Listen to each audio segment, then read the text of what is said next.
For 10 straight years, he worked from 9 in the morning until 2 in the morning. He slept in his store. He showered at his friends' houses. He bartended at night just to keep the lights on. And after a decade of that, 10 years of grinding, bleeding, and refusing to quit. Do you know how much money he had made total?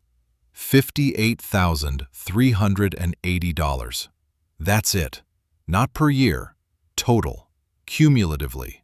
Over 10 years. He could have made more flipping burgers at McDonald's. Most people would have quit on day 1 of year 2. But Andy Frisella is not most people. Because today, that same man who once slept on a cot in the back of a failing supplement shop sits on a personal portfolio worth over $1 billion. And the craziest part? He still wakes up every single morning feeling like he's going to lose it all. This is the story of Andy Frisella, and it will change the way you think about success forever. Andy Frisella grew up in Missouri. Not rich, not poor, just somewhere in the middle. The kind of family where you drank Tang instead of Kool-Aid, not because anyone told you it was different, but because that was simply what you had. From the outside, nothing about his childhood screamed future billionaire. He was athletic, gifted even, good enough at sports that he never really had to try hard at anything. And that turned out to be one of the worst things that ever happened to him. Because when you breeze through your early years without ever being forced to grind, you build a dangerously false belief that results come easy, that talent is enough, that success is something that gets handed to you. Andy had a name for it. He called it the success fairy. He genuinely believed that somewhere out there, a success fairy would fly down from success land, tap him on the head, and suddenly he'd be wealthy. He'd have the cars, the freedom, the life. It sounds absurd now, but it's the exact same belief system most people carry into their 20s without even knowing it. Andy was different in one way, though. He always felt, deep in his gut, that he wasn't built for the ordinary path. Graduate high school, go to college, get a degree, white picket fence, 2 kids, mortgage. He called it living by the list, and it never felt like his list. He wanted more. He just didn't know what more looked like yet. In 1999, Andy and his business partner Chris pooled together $12,000, money they'd earned painting parking lot stripes, and used every last cent to open their first retail supplement store in Springfield, Missouri. Day 1, they made $7. Day 2, $0. Day 3, $23. It took them 8 months to have a single day where they broke $200 in sales, 6 years before they opened a second location. While the store sat nearly empty, Andy worked double shifts just to survive. He'd open the store at 9 in the morning, work until 9 at night, then go bartend until 2 or 3 in the morning. He'd come back, sleep, sometimes in the store, wake up, and do it all over again. There were periods when he and Chris were essentially living inside those 4 walls, showering at friends' houses, eating whatever they could afford, scraping together enough to make rent 1 more month. And the mindset during those years? Andy will be the first to tell you it wasn't heroic. It wasn't some cinematic montage of grit and glory. It was simply this: he had no other options. He couldn't go backward. There was nothing to go back to. So he kept moving forward, not out of inspiration, but out of necessity. And somewhere along the way, necessity forged something in him that no motivational poster ever could. It forged the zero options mentality. The belief that quitting simply isn't on the table, that no matter how successful you become, no matter how many zeros get added to your net worth, you operate like your back is against the wall. Like today is the day it all falls apart if you don't show up. Andy Frisella is worth over $1 billion today, and he still goes to work every single morning feeling like he's about to lose everything. That's not a bug, that's the feature. 10 years in, still making $695 a month. The math simply didn't work. Andy and Chris had what can only be described as a reckoning. They sat down and admitted the truth to each other. This might not work. Andy was going to start a carpet cleaning franchise with his father. Chris was heading to officer candidate school to become a military pilot. Andy went on a training trip for the carpet cleaning business. He threw his back out. Bedridden for 30 days, lying there in pain, he had nothing to do but think.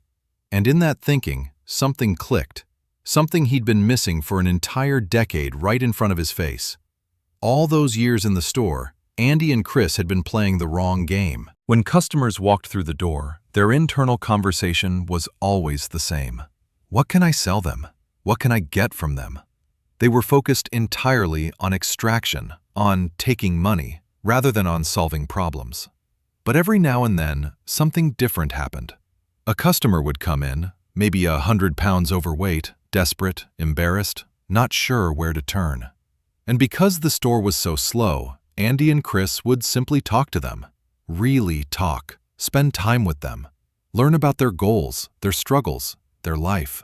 Sometimes those customers would come back months later, having lost 50, 60, 70 pounds, crying, grateful, hugging them, thanking them. Andy loved those moments, but he never connected them to the actual purpose of the business. Until now. Lying on that floor with a blown-out back, he had the realization that changed everything. The purpose of a business is not to make money. The purpose of a business is to solve a problem that someone is willing to trade you money for. He called Chris. They agreed. Forget getting rich. Let's just focus on actually helping people. Let's make that the entire mission. If someone walks through that door, our only job is to change their life. Within 5 years of making that single shift in intent, their retail business grew 100%. Not because they ran better ads, not because they raised prices or launched new products, because they started genuinely serving people, and people told other people. Word of mouth, the oldest, most powerful marketing tool ever created. With the retail business finally gaining traction, Andy began to see a massive gap in the supplement industry. Every brand on the market was playing the same game. Find the cheapest possible ingredients, slap them together, dress it up with a flashy label, and sell it as fast as possible before customers figured out it didn't work. They called it pixie dusting, throwing trace amounts of ingredients on a label just to legally list them, while delivering nothing close to an effective dose. Andy hated it. Not just as a businessman, as a consumer. He was the kind of person who, even when he was broke, wanted the best product. He didn't want cheap. He wanted what actually worked. So when a cousin of his, working for a protein powder manufacturer, called him for a consultation on a deal they were building for Target, Andy helped them. The Target deal fell through. The manufacturer had already invested heavily in the facility. Everything was set up and ready to go, and now had nowhere to go. Andy raised his hand. I'll do it. That's how Phorm was born. Not with a business plan, not with investor capital, not with a strategic roadmap. With 2 words and a willingness to bet everything on a shot that fell into his lap, because he was in the game when it came around. Phorm would be built on one core principle: make the best product possible, period. Use efficacious doses, use real ingredients, don't cut corners, charge what the quality demands. Yes, they'd be the most expensive. Yes, people would push back. But Andy had a line he lived by. Price is only an issue when value is absent. What followed was years of patient, strategic expansion, a model Andy calls vertical integration. They started at the bottom, selling other people's products in their retail stores. Then they moved to selling their own products. Then they began acquiring partnerships and equity in the facilities that manufactured those products.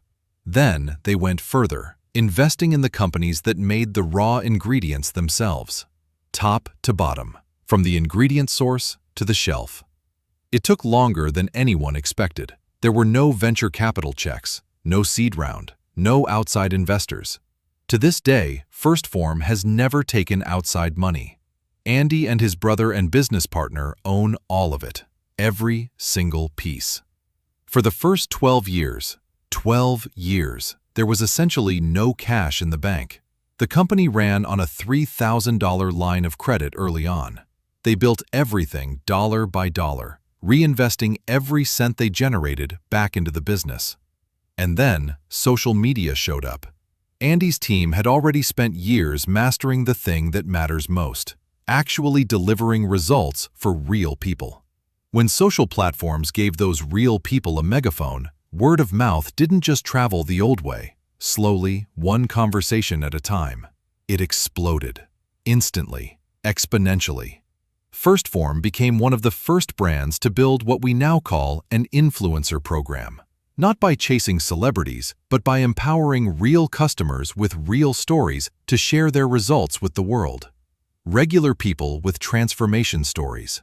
Athletes, coaches, everyday men and women who simply got better because of what they were putting in their bodies. The big-name athletes and world champions came later, for brand awareness. But the foundation was always the same. Solve the real problem. Change the real life. Let the word spread on its own. Before the billion-dollar portfolio, before the compound in St. Louis, before any of it, there was a bar stool, a pizza, a beer. Andy was 350 pounds, sitting at his usual spot, catching a buzz. And somewhere in the blur of that evening, a thought hit him with the force of a freight train. How am I losing to an inanimate object? How was he, a man who had spent a decade building a business from nothing, losing every single night to a glass of liquid and a plate of food? He got angry, genuinely, viscerally angry.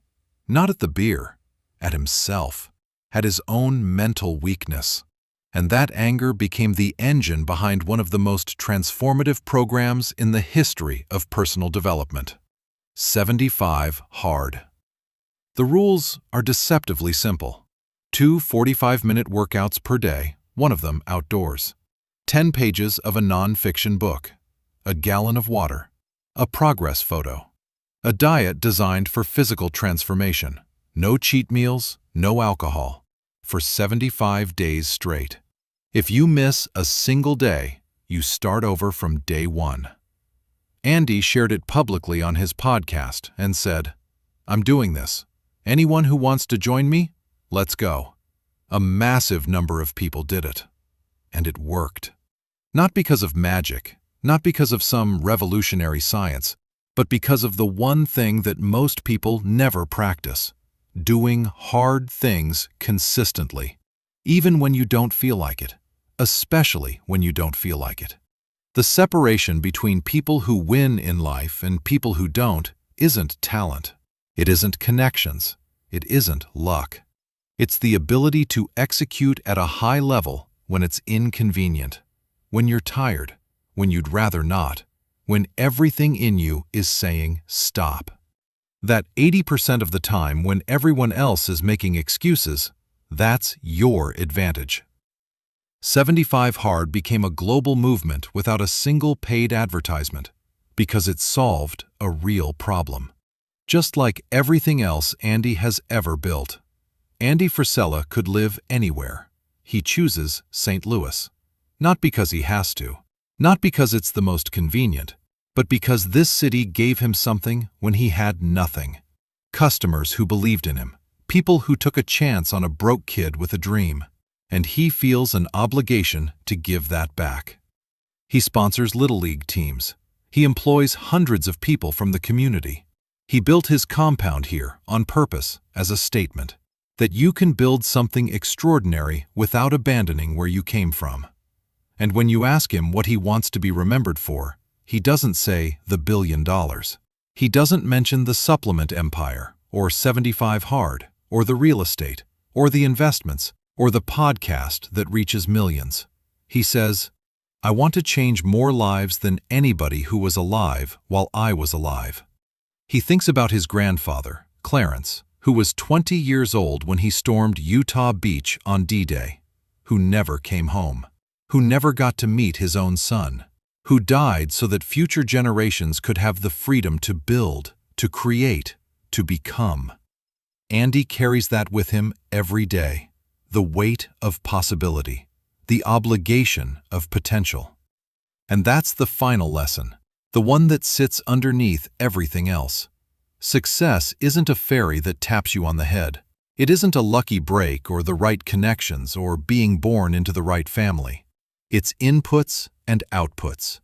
Discipline as a skill built one deposit at a time. A relentless refusal to let convenience win. The willingness to serve first, profit second. And the understanding that your story, the one you choose to write with your life, will either inspire the people who come after you, or it won't. Andy Frisella chose to write a story worth telling.